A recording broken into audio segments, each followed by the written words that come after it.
Hello and welcome back to coverage of Super High Roller Bowl 5. This is Run Back with Remko, and Alex Foxen, as you've already seen before, played some incredible hands here on day 2. He is the runaway chip leader at this point.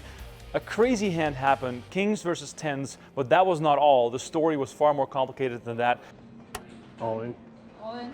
Call. Call. Oh gosh. Jesus. First of all, Alex, talk us through the pre-flop and the flop action. So I raise, I believe I was the hijack. It folds to Nick in the big blind, and he raises the 70,000. He's about a little under 700k effective, so it's we're deep enough to where there's just like a standard 4-bet spot. I make it 178 over 70, and Nick makes the call, and the flop is king 5-3 with 2 hearts. So I flop top set. There's a flush draw, but it's rare that that's really a consideration in this spot. So he checks, I bet about a quarter of the pot, and he calls. Do you think you're often checking back there just because, of course, you smash it on the flop there, you make top set, and, there could be some thoughts about losing value by betting, perhaps? No, I don't think that there's really any reason to check back this flop. Obviously, I've made, I smashed the flop and I have the best possible hand, but he doesn't have that many hands that are folding to a small bet.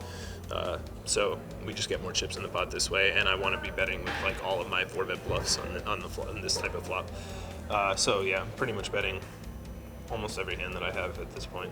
So we get the pretty dreamy turn of the black 3, and yeah, the part of the sizing on the flop is also to do with his stack size.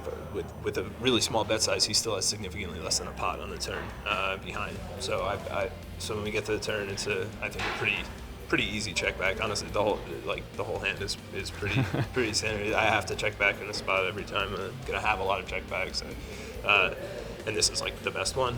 He has less than a pot. The river is what turns out to be a really significant card, is the 10 of hearts, and he bets 175 of his about 400, and obviously I'm going all in. I have second nuts, and he never has pocket 3, so I have the effective nuts, and it's just about trying to do something, put enough thought into it so that there's not a chance that he can make some absurd hero fold.